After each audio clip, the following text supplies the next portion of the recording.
Love Serye TV. I hate that I love you, Mr. Billionaire. Tunghayan na po natin ang ikaapat na bahagi. Earl had to admit, Mavi could be really pretty.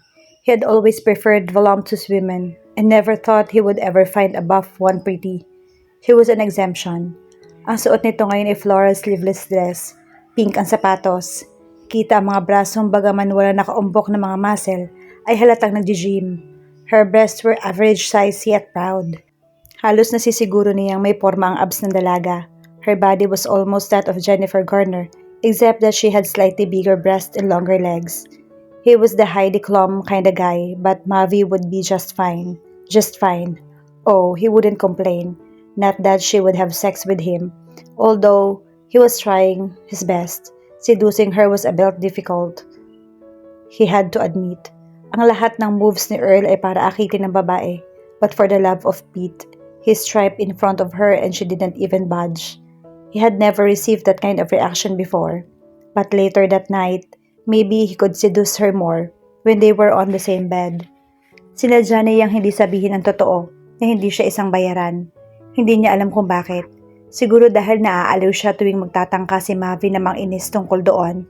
Isa pa naku-curious siya na kung ano ang ipapagawa ng babae sa kanya bilang isang inakalang escort. At the end of the 5-day experiment, he was going to tell her the truth.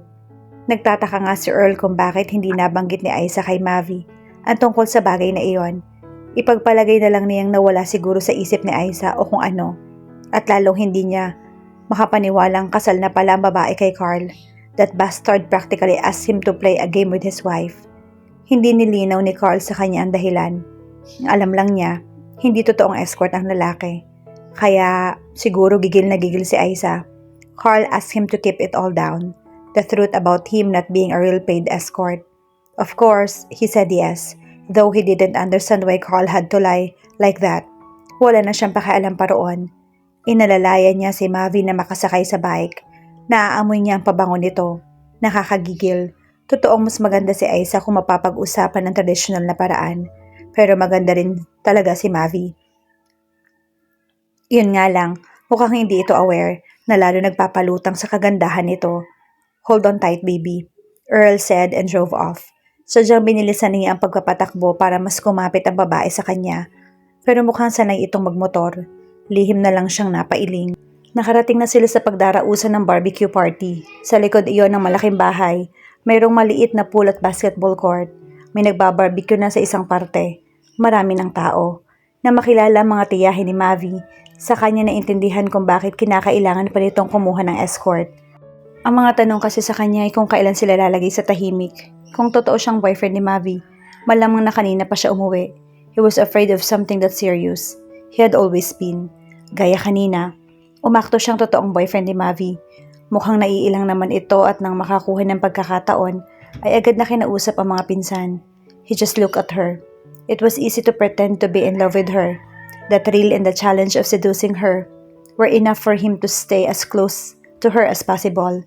Madalas siyang naiinis kay Mavi noong una, pero nakukuha niya ng ugali nito ngayon. Nang makita itong nag-iisa sa mahabang buffet table, lumapit agad si Earl. Ipinatong niya ang mga palad sa balikat ng babae. Napapitlag si Mavi. Ano ba? Asik nito. Hinalikan niya ito sa gilid ng leeg. Lihim siyang napangiti nang mapansing nagkaka-goosebumps ang babae. You're overdoing it, I swear. Natawa lang siya. Noon lumapit sa kanila ang pinsan nitong si Percy. May kasamang mga lalaki.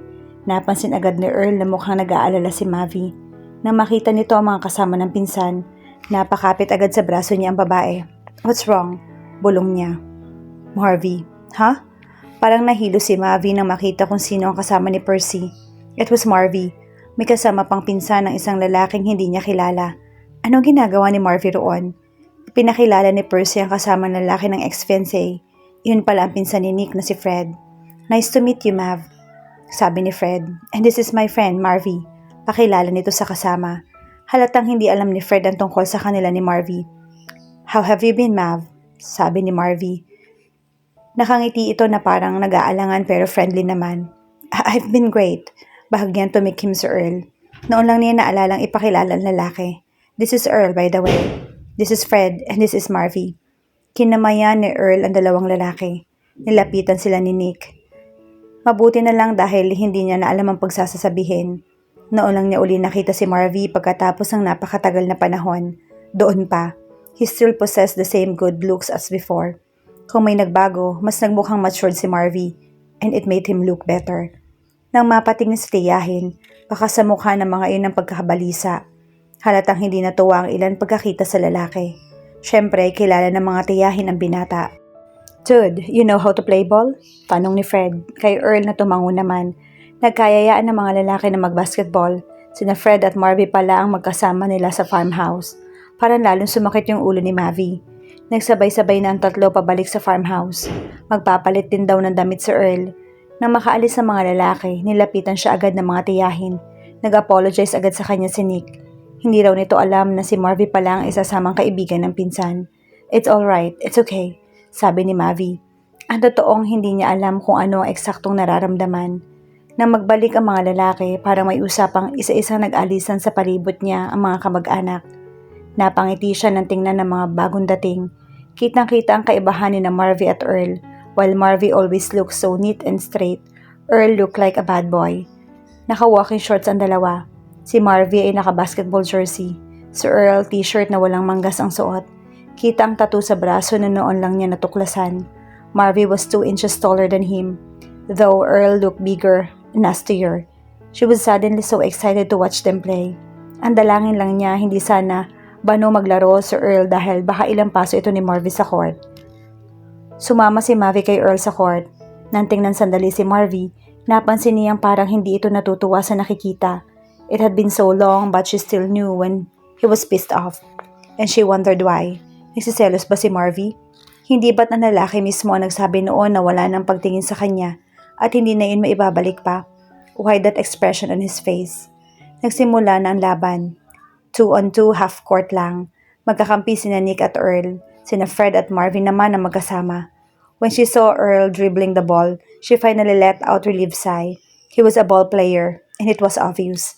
Mukhang nagka-interes ang lahat na manood ng laro. Hindi nagtagal. Kaunti na lang ang natira sa likod bahay. Halos lahat ay nanonood na. Marvy was still good. It was as if he never stopped playing professional basketball. Pero hindi pala papatalo ang bata niya. His moves were bit rough, street ball style, but he was smooth and swift. Maya-maya ay uminit na ang laro. Patas ang score. Magsushoot si Earl ng batutain ni Marvy. Bahagyang nadali ang pisngi. Napalapit si Mavi pero ngumiti sa kanya si Earl at kumindat. Nagpatuloy uli ang laban. Mukhang kinakarir na iyon ng mga lalaki. Ilang ulit nang nagdunk si Marvy, ganun din si Earl. She loved it when Earl jumped and slammed the ball down the hoop. He was perfect picture. Hanggang sa matapos na ang laro, nanalo si na Marvy ng 2 puntos lang. Nang lumapit si Earl, agad itong pinunasan ni Mavi ng panyo.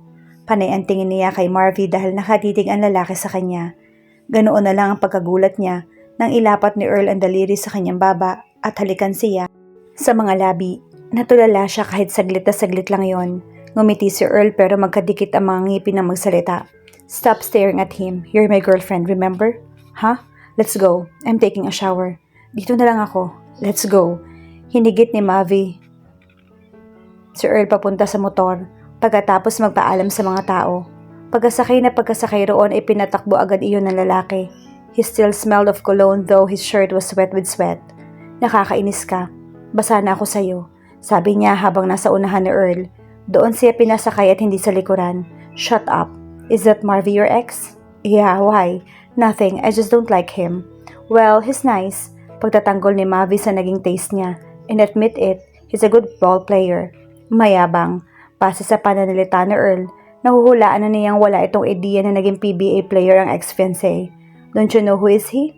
"No, and I don't care. He's Marvy, you know." Marvy Jacinto. Marvy the ball magger? Iyon ang bansag noon kay Marvy ng mga commentator. Never heard of him. He was a PBA player. Yeah, never heard of him. Hindi na lang umimik si Mavi. Parang ayaw niyang maniwala sa sinasabi ng lalaki, pero wala namang indikasyong nagsisinungaling ito. Hindi siguro mahilig manood ng PBA si Earl, pero kung ganoon kahusay maglaro, imposibleng hindi nito kilala ang mga sikat na players noon. Kahit pa nga sabihing ilang taon lang naglaro si Marvy sa PBA, Besides, before that, he was an NCAA star. Nang makarating sa farmhouse, nagtuloy na sila sa kwarto. Basta na lang uli naghubad si Earl. Mabuti at agad siyang tumalikod. Habang nasa shower ang lalaki, narinig niya nagkaroon ng kaunting ingay sa ibaba. Nang sumilip siya, nandoon na rin pala sa Fred at Marvy. Marvy had to admit she felt good. Marvy saw her, happy with Earl.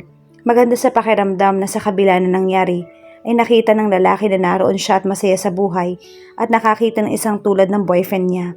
He didn't need to know her boyfriend was actually a paid escort and that she might never seen him again after the wedding. Nang magbalik sa kwarto, nakita niya nakahiga sa kama si Earl. Salamat at ang suot nitong boxers ngayon ay mukha na talagang shorts. Aren't we going back there? Wait, I'm taking a shower too. And then, let's go back there. Nag-shower na nga si Mavi at nang lumabas ng banyo, ay naroon pa rin ang lalaki sa kama. Prenteng-prenteng nakahiga. Ano ba? Bakit hindi ka pabihis? Noon na tumayo si Earl habang humahanap siya ng magandang susuotin. Hinawakan nito ang mga balikat niya saka bumulong. Why don't we stay here and do a little something, ha? Sunod-sunod na napalunok si Mavi. The idea was very tempting. She had to close her eyes shut and remember she had better things to spend her 50,000 pesos on.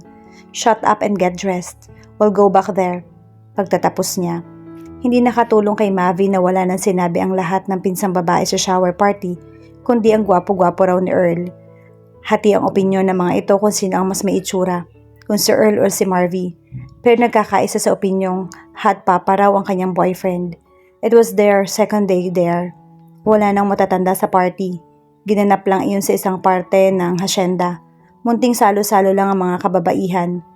Maliban sa mga umabot na mga age limit na 40, wala lamang inimbitahang striper o kung anuman. Nag-abot lang sila ng mga regalo sa bride-to-be. Syempre pa, panay linger ang nakuha nitong regalo. Nauwi sa kaberdehan ng usapan nang mabanggit ang honeymoon ng bride sa Europe. Nagkanya-kanya ng bigay ng tips at pointers sa mga babae. Palibhasa wala namang konserbatibong mga magulang. Lumalabas tuloy ang parang nagkampihan ang lahat. Nagkaisang hindi makakalabas sa mga magulang o asawa sa mga usapan. It amazed Mavi to find out even her most conservative seeming cousin knew so much about sex. Pakiramdam tuloy niya outdated na siya. Baka iba ng paraan ngayon. Kumbaga sa dance step, nasa mashed potato pa lang siya, nasa running man na ang pinsan. Kaya naman halos nakinig lang siya habang panay ang inom ng alak. Interesting ang usapan kung bakit mas epektibo sa mga babae ang love patch kaysa sa pills. Hanggang sa parang nagkaisa ng pinsan na si Mavi naman ang tanungin. Ang unang tanong ay kung ano raw ba ang size ni Earl. Hindi siya agad nakasagot dahil siya pa ang napahiya. Ganun man, alam niyang kailangan sumagot. It's big, casual niyang sabi. Totoo naman yon. Oo nga at glimpse ng nakita, pero sapat na para masabing big yon. Siguro big na yon. Isa pa kahit hindi naman nakita, malamang na yun din naman ang sasabihin niya. It is curved? Tanong ng isang pinsan. I dated this guy once and it's curved. I don't know, okay? Pinamulahan siya ng mukha. Ano ba ang malay niya kung curve yun? Hindi naman niya ini-inspeksyon. Inula ng kantsaw si Mavi. Mukhang nagkaisa ang lahat na magpaka-conservative pa siya. Tumawa lang siya at sinabing sa kanya na lang ang mga ganoong bagay. Sabay kindat. Mukhang ikinatuwa ng mga pinsan ang implikasyon ng sinabi at ginawa niya. She had to admit, the alcohol and the sex talk were making her feel very uncomfortable. Ilang ulit nang sinaway ang sarili na magsibula mag-imagine na sinusulatan ng isang tseke. Pagkatapos ay iabot iyon kay Earl, saka ito itulak sa kama. Nakaka-eskandalo para sa isang dalagan tulad niya, pero ayaw niyang magpaka-plastic. Pati nga mga pinsan ay mukhang pinagnanasahan ang lalaki. Siya pa. Sa ikalima at ubod tapang na Long Island ice cream tea ni Mavi, tuluyan ang naglakbay ang isip niya kay Earl at nangingiting pinaplano ang hakbang mamayang gabi. What was it that Isa said? She owed it to herself. Namumungay na ang mga mata mo, Mav. Maya-maya ay punan ni Percy. Halika na, ihahatid na kita. Nasa labas na yata si Earl. Naglalaro kasi ng poker ang mga lalaki habang nagkakasiyahan sila ng mga babae. Bumulong siya habang akay-akay ng pinsan palabas.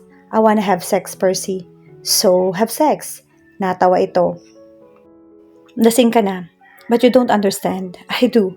All that talk got you horny. Believe me, I wanna drag Nick out of the poker room and devour him. Would it make me a bad woman if I slept with him? What are you talking about? Don't tell me you haven't done it yet. If a woman pays for sex, does that make her a pathetic loser? Susme, maluloka ako sa'yo. Ano bang pinagsasasabi mo? Hindi na uli nakapagsalita si Mavi dahil napaduwal na siya sa isang tabi. Panay ang hagod ng pinsan sa likod nito. Inabutan siya ng candy at muli siyang naglakad. Na makarating sa kinapaparadahan ng mga sasakyan, nandoon na nga si Earl. Nakita rin niya si Marvy. Nakatingin ng dalawa sa kanya. Nilapitan siya agad ni Earl. Siguro dahil sa nainom kaya nag-flash sa isip niya ang eksena nila ni Marvy kung saan halos makiusap siyang ibalik ang dating pagtingin sa kanya. Ikinawit niya ang kamay sa leeg ni Earl at walang sabi-sabing hinalikan ito sa labi. A little bit of alcohol, a little bit of poke, a little bit of candy. Bulong nito. Nakangiti naman kahit bahagyang nakangiwi. Ang lakas-lakas ng tawa ni Mavi. Tinapunan uli niya ng tingin si Marvy. Tumalikod na ang lalaki at nagpunta sa tent kung saan naglalaro ng baraha ang mga lalaki. Pagsakay sa motor, umaatikabo ang bibig niya sa pagkukwento kay Earl tungkol kay Marvy. Hindi niya na maawat ang bibig. Lasing na siya.